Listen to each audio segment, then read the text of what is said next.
The infrastructure which comes out of the ecstatic feeling which you are carrying without hurting yourself is what we call kshetra. Understand? Kshetra is not a city. Kshetra means the whole citizens, the whole group is in ecstasy, working out of ecstasy. That is why those great temples which are built are still standing. It creates kshetra.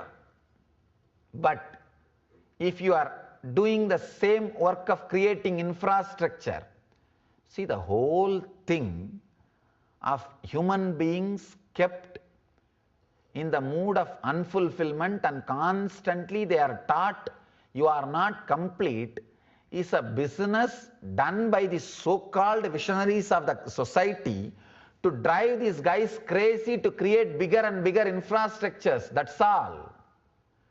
Don't you see the whole fun?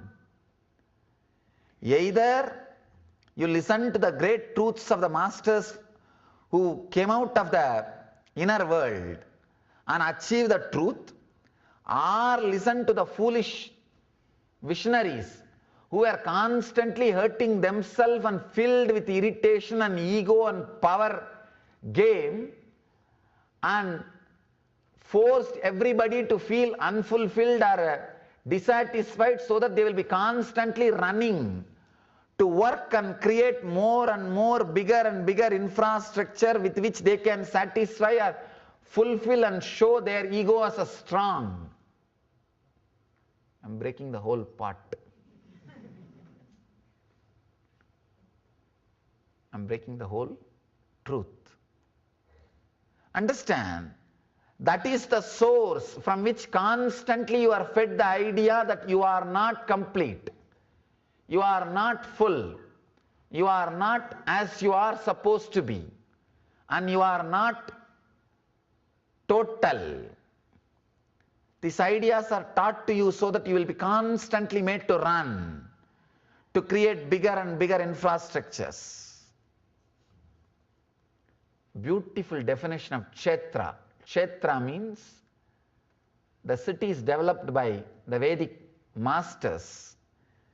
That is why in India we took care, never the leadership was given to a king who is egoistic and constantly mad after expansion of infrastructure. It was all policy decisions was always under an enlightened master, Rajaguru. All policy decisions was under Rajaguru, enlightened master, because he knows how to plan, and he was constantly taking care. Only the fulfillment was expressing. Here, Mahadeva says, as you see many suns in water, from one sun, so see bondage and liberation. So many suns are seen in the water. When you look at the root, you will see only one sun. The source is one. Clearly understand, bondage and the liberation, both words are just relative. They are only relative. They are not ultimate truth. If you think you are in bondage, you need to be taught you are liberated. There is a beautiful example you need to understand. One guy who was standing in the corner of the room, facing the corner, two walls in front of him, corner, he is facing the corner. Suddenly he got into the idea, he is in prison, he is caught. He is hitting this wall, he is hitting that wall, I am bound, I am in prison, save me, God save me, oh Guru save me, oh this save me, oh that save me, release me, liberate me. Master, all he does is, from the behind, shouts, fool, turn. The moment he turns, suddenly he realizes, third side there was no wall. Third side, there was no wall. And he tries to escape. He tries to run. God, I am free, let me run and escape. Master says, fool, relax.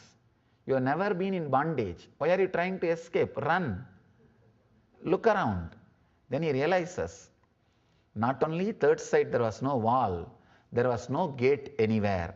It was just two small walls meeting in one corner. He himself voluntarily went and started fighting with that walls. Neither the walls bound him, nor they invited him. He went and started fighting with the walls and started thinking, believing he is bound. He is in bondage.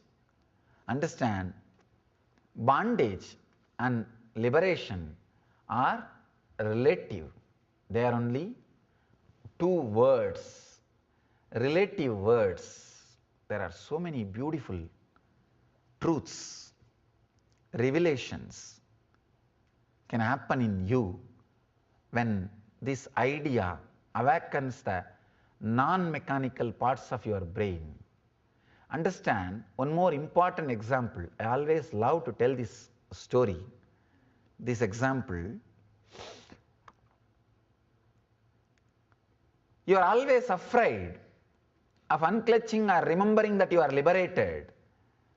You wanted a clear mental setup so that your moral standard and life standard, internal and external lives will be same, smooth, as you think, what you think as order. No. In Indian villages I have seen, they will catch these monkeys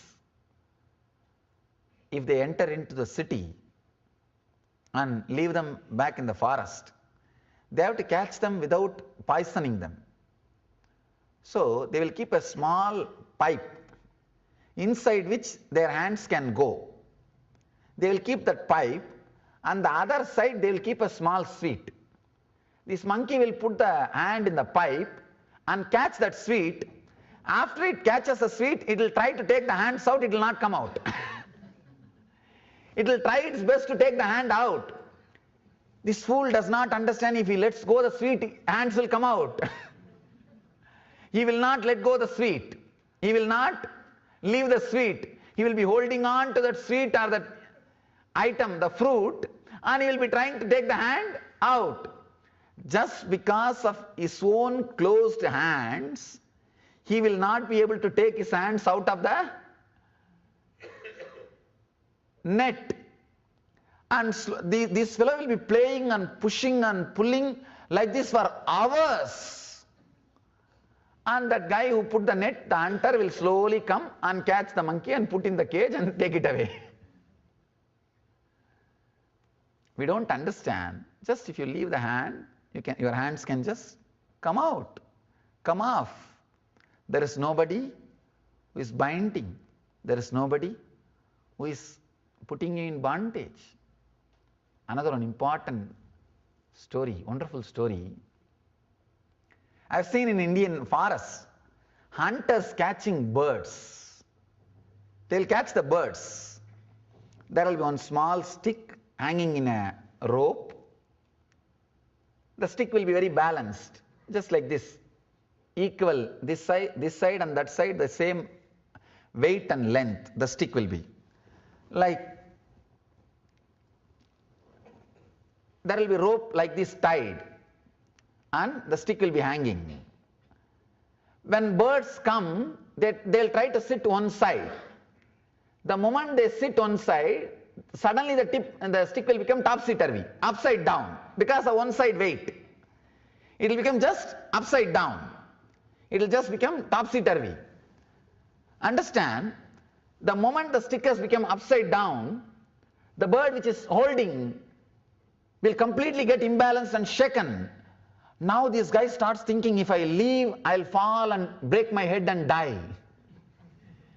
If I let go the stick now, I'll fall and break my head and die. He will be just hanging, trying to flutter his wings, trying to shake, trying to move, trying to bring that stick to balance, trying to straighten that stick. No. Nothing will happen. Never it will happen.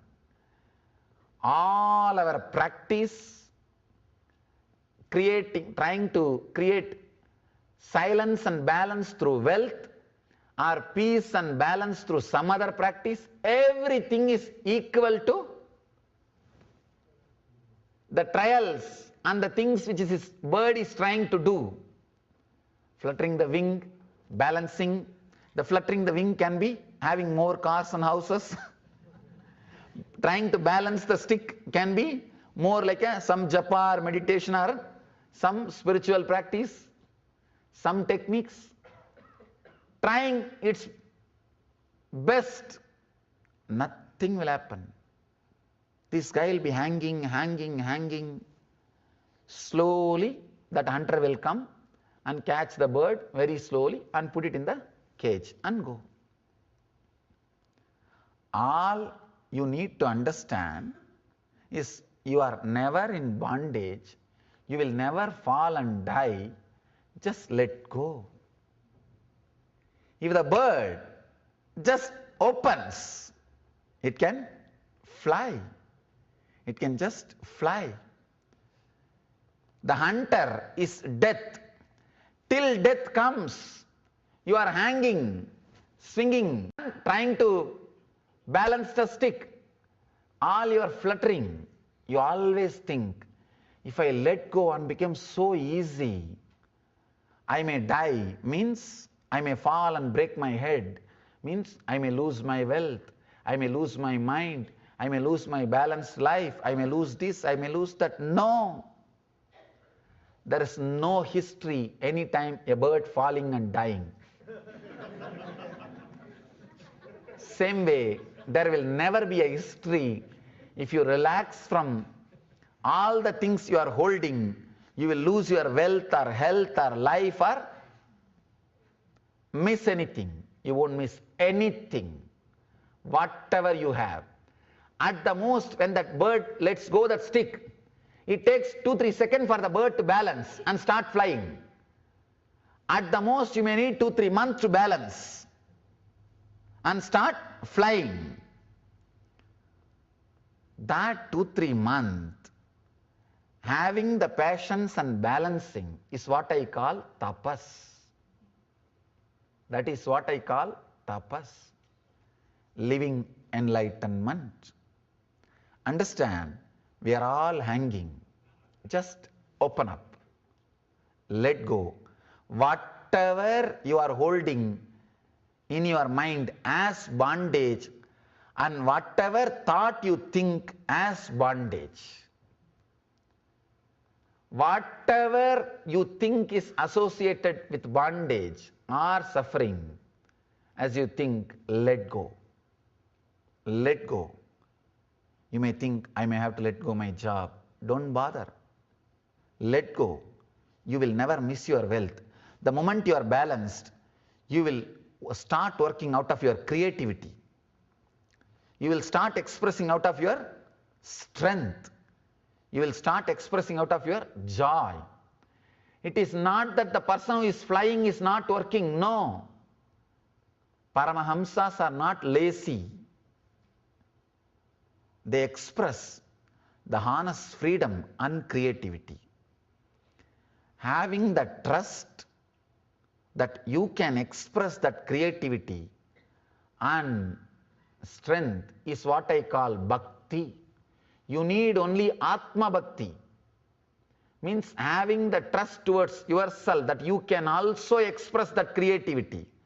You can also express that freedom. That is bhakti.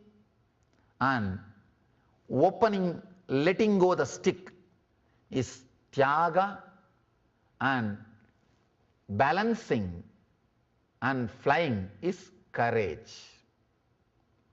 That's all need to happen in our system.